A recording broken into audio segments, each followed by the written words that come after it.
Movie के start में हम एक टॉर्चर रूम को देखते हैं जहां पर एक किलर अपने विक्टिम को टॉर्चर कर रहा होता है। वो पहले अपने विक्टिम के मुंह पर प्लास्टर कर देता है, उसके बाद वो एक पाइप के थ्रू उसकी नाक में एसिड डालता है जिससे वो तड़प तड़प कर मर जाता है। अब इतने में भी उस किलर को सुकून नहीं मिलता है तो वो एक बड़े हथियार से उसका सर ही फाड़ देता है। अब सीन शिफ्ट होता है और हमें एक काफी फेमस मॉडल दिखाई जाती है जिसका नाम जेनिफर होता है, जो कि उस किलर की अगली विक्टिम होने वाली है। जेनिफर रात में अपने डॉग को लेकर क्लब में जाती है और वहीं पर किलर भी मौजूद होता है जिसने जेनिफर के ड्रिंक में कुछ मिला दिया होता है और जेनिफर बेहोश हो जाती है। जेनिफर को जब होश आता है तो वो खुद को एक बहुत अच्छे से होटल में पाती है जहाँ का व्यू काफी खूबसूरत था, लेकिन ये सब उस किलर की एक चाल थी। दरअसल जेनिफर को उस किलर ने एक सेल में बंद करके रखा होता है और उसी सेल में जेनिफर की कई चीजें मौजूद होती हैं। उस सेल में 4 लॉकर होते हैं और एक दरवाजा भी होता है, लेकिन वो पूरी तरीके से बंद होता है। तभी एक ड्रॉअर के थ्रू उसके पास उसका मॉर्निंग ब्रेकफास्ट आता है जो कि वो हर सुबह लिया करती थी। इससे हमें ये अंदाजा तो हो जाता है कि वो किलर जेनिफर के बारे में सब कुछ जानता है। खैर जेनिफर जूस पीने के बजाय उसे गुस्से में फेंक देती है और वो हर चीज वहाँ की तोड़ने लगती है। इसी बीच उस सेल में ढेर सारी गैस भर जाती है जिससे जेनिफर बेहोश हो जाती है। उसे जब होश आता है तो वो खुद को बंधा हुआ पाती है। वहीं पर किलर भी होता है, वो उसे पुराने विक्टिम्स की वीडियो दिखाने लगता है जिसे उसने बड़ी बेरहमी से मारा था। उसी वीडियो में एक लेडी थी जिसे एसिड के शावर में जला जलाकर मारा गया था और अब ये काम किलर जेनिफर के साथ भी करने वाला होता है। ये देखकर जेनिफर डर जाती है और चिल्लाने लगती है, लेकिन किलर उसकी एक भी नहीं सुनता है और शावर ऑन कर देता है।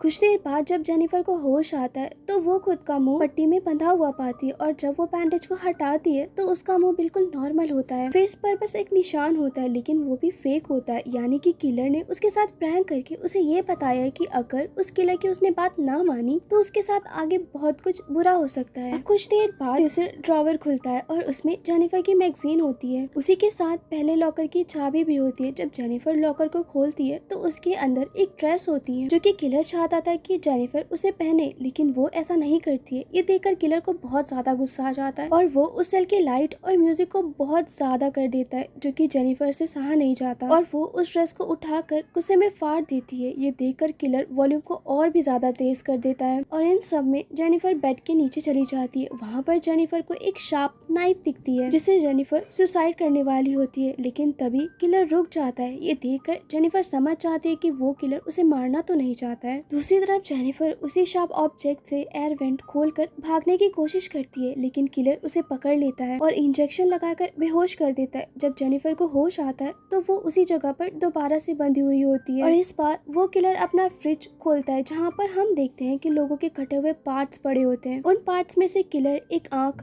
कान और कई पार्ट्स मिलाकर उसका शेक बनाकर जेनिफर को पिला देता है, जो कि जेनिफर की पनिशमेंट होती है। खैर जेनिफर को जब होश आता है तो वो सेल में होती है और तभी उसके पास के सेल से लाइट यानी कि रोशनी आती है। जब वो उसकी तरफ जाती है तो उसे पता चलता है कि उस सेल में उसके अलावा एक और आदमी भी होता है जिसका नाम गैरी होता है। वो दोनों एक दूसरे से दीवार पर स्क्रैच करके बातें कर रहे होते हैं। तभी किलर लाइट ही बंद कर देता है, लेकिन गैरी के पास माचिस होती है जिससे वो दोनों एक दूसरे को देख पा रहे थे। उन दोनों के सेल के बीच में एक वेंट था जिसके थ्रू वो दोनों एक दूसरे से बातें कर रहे होते हैं और बात करने के चक्कर में गैरी ने पूरी दीवार ही घिस दी होती है, जिससे अब वो दोनों एक दूसरे को पूरी तरीके से देख पा रहे थे। इधर हम उस किलर को देखते हैं जो जेनिफर के पुराने इंटरव्यूज देख रहा था, जिसमें जेनिफर ने बताया था कि उसे अंधेरे से डर लगता है और इसी वजह से किलर ने सेल की लाइट बंद कर दी थी। लेकिन जेनिफर के साथ अब गैरी होता है, इसीलिए जेनिफर अब पहले से ज्यादा कॉन्फिडेंट थी। ये देखकर किलर गैरी को बेहोश करके चला जाता है क्योंकि वो उसका काम बिगाड़ रहा था। खैर कुछ देर बाद किलर दोबारा से जेनिफर को डराने लगता है और तभी ड्रॉअर फिर से खुलता है। इस बार उसमें एक ग्लास होता है और उस ग्लास में सैंड यानी कि रेत होती है और उसी के साथ उसपे एक लड़की की पिक्चर होती है। इससे पहले जेनिफर को समझ पाती कि तभी किलर उसे बेहोश करके अपने साथ ले जाता है। जब जेनिफर को होश आता है तो वो खुद को एक बॉक्स में पाती है और उसके ऊपर सैंड यानी कि रेत आने लगती है। गैरी के पास भी एक कार्ड होता है जिसमें चॉइस थी जेनिफर को बचाने की और ऊपर का वेंट खुला होता है। तब गैरी जल्दी से जेनिफर के पास जाता है और बॉक्स भरने से पहले ही वो जेनिफर को बचा लेता है। अब वो दोनों निकल कर एक लैब में पहुंच जाते हैं जहाँ पर एक लेडी की डेड बॉडी पड़ी हुई थी। तभी किलर भी वहाँ पर गन लेकर आ जाता है। ये देखकर गैरी और जेनिफर भागने लगते हैं। वहीं पर उन्हें एक कार नजर आती है और वो दोनों वहाँ से भागने लगते हैं। दरअसल ये भी उसी किलर की एक ट्रिक थी। और जैसे ही वो लोग वहाँ से निकलते हैं कि तभी स्लीपिंग गैस की वजह से वो दोनों दोबारा से बेहोश हो जाते हैं। अब क्योंकि जेनिफर ने भागने की कोशिश की थी तो किलर उसे दोबारा से पनिश करता है, जहाँ पर उसे तो बांधा ही गया था, लेकिन उसके ऊपर उसका पेट डॉग होता है। एक गन उसके सिर पर थी और एक गन के ट्रिगर पर जेनिफर का हाथ था जो कि पॉइंटेड थी उसके पेट डॉग पर। या तो उसे अपने डॉग को मारना होगा या तो वो खुद मारी जाएगी। किलर टाइम स्टार्ट करता है जहाँ पर उसे 30 सेकंड में चॉइस करना होगा और आखिर में टाइम रहते ही जेनिफर ने ट्रिगर दबाकर अपने डॉग को मार दिया। और सेल में जाने के बाद वो बहुत रोती है। तभी वो अपने पेट डॉग को देखती है जो कि बिल्कुल सही सलामत होता है। ये देखकर वो बहुत खुश हो जाती है, यानी कि किलर ने फिर से जेनिफर को प्रैंक किया था। इसके बाद जेनिफर गैरी से बात करने लगती है। तभी उन दोनों के सेल खुल जाते हैं। जब वो दोनों एक दूसरे से मिलने जाते हैं कि तभी सेल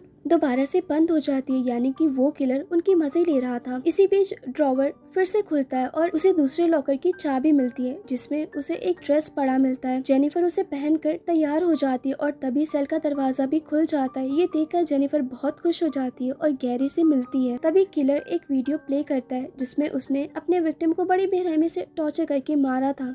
ये देखकर गैरी को बहुत ज्यादा गुस्सा आ जाता है और वो उसके सारे कैमरा को तोड़ देता है। गैरी की इस हरकत से किलर गुस्से में आकर गैरी को अपने साथ ले जाता है और अब टीवी पर उसकी वीडियो चल रही थी जहाँ पर वो गैरी को मारने वाला होता है, लेकिन जेनिफर उसे ऐसा करने से मना कर देती है। तब स्क्रीन बंद हो जाती है। इसके बाद वो किलर जेनिफर को भी गैरी के साथ बांध देता है। उनके सामने एक वीडियो चलती है जिसमें एक मदर अपने बच्चे को बहुत बुरा भला सुना रही थी।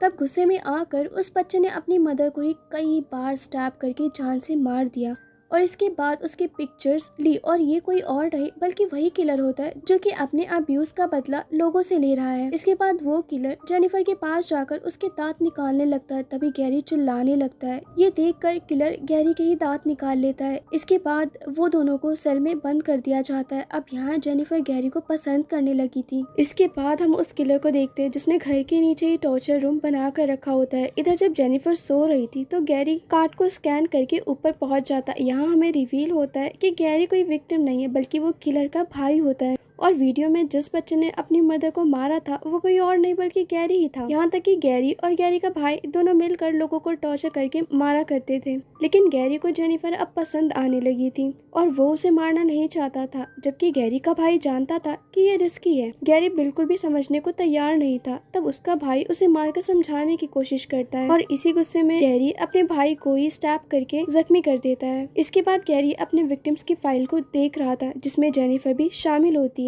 तभी अचानक से दरवाजे पर नॉक होती है और जल्दी जल्दी में गैरी ने फाइल्स वहीं पर ही छुपा दी, लेकिन दरवाजा खुला रह गया। दरवाजा खोलने पर वहाँ पर 2 पुलिस आए होते हैं और वो दोनों जेनिफर की तलाश में आए होते हैं, जिस पर गैरी कहता है कि उसे इस बारे में कुछ भी नहीं पता है। इसी बीच उन ऑफिसर्स को मैच का स्कोर चेक करना था, जिस पर गैरी उन्हें टीवी ऑन करके दे देता और गैरी वहाँ से चला जाता है। इसी बीच उनमें से एक ऑफिसर ने चैनल को चेंज कर दिया जहाँ जेनिफर वाला कैमरा आ जाता है। तभी ये दोनों कुछ कर पाते कि तभी पीछे से गैरी आकर उन दोनों को गन से शूट करके मार देता है। इसके बाद गैरी जेनिफर के पास जाता है और उसे कहता है कि अब हम यहाँ से निकल सकते हैं क्योंकि मैंने उन किलर्स को मार दिया है। और ऊपर जाने पर जेनिफर पुलिस को ही किलर समझ रही होती है। इसके बाद वो जल्दी से फोन उठाकर पुलिस को कॉल करने जाती है, लेकिन गैरी उसे ऐसा करने से मना कर देता है। इसके बाद गैरी वहाँ के कैमरे से क्लिप्स को हटाने लगता है। तभी जेनिफर के पीछे उनमें से एक ऑफिसर आ जाता है। ये देखकर जेनिफर डर कर उसे जान से मार देती है क्योंकि उसे लग रहा था कि वही किलर्स है। इधर जेनिफर को फाइल्स भी मिल जाती है जिन्हें देखने के बाद वो समझ जाती है कि किलर कोई और नहीं बल्कि गैरी ही है, क्योंकि उस फाइल में गैरी और उसके भाई की कुछ पिक्चर्स भी होती हैं। इसी बीच पीछे से गैरी का भाई आकर जेनिफर को मारने लगता है। ये देखकर जेनिफर चाकू उसके और अंदर घुसा देती है जिससे अब उसकी मौत हो जाती है। इसके बाद जेनिफर वहाँ से भागने की कोशिश करने लगती है। तभी वहाँ पर गैरी भी आ जाता है। जेनिफर उससे बातें करने लगती है ताकि गैरी को उस पर डाउट ना हो और इसी बीच में वो उसके मुंह पर स्प्रे करके भाग जाती है और भागते हुए सेल में चली जाती है जहाँ पर उसे कंट्रोल रूम में गन पड़ी हुई मिलती है। वो गैरी को मारने ही वाली होती है कि तभी उसे पता चलता है कि उसने गन को रिलोड ही नहीं किया था। तब मौका देखकर गैरी उसे मारने ही वाला होता है कि तभी चालाकी से जेनिफर उसे मार कर अपने पास गन ले लेती है और इस बार उसने कई बार गैरी को शूट करके मार दिया होता है। इसके बाद जेनिफर वहाँ से बाहर चली जाती है और इसी के साथ ये मूवी एंड हो जाती है।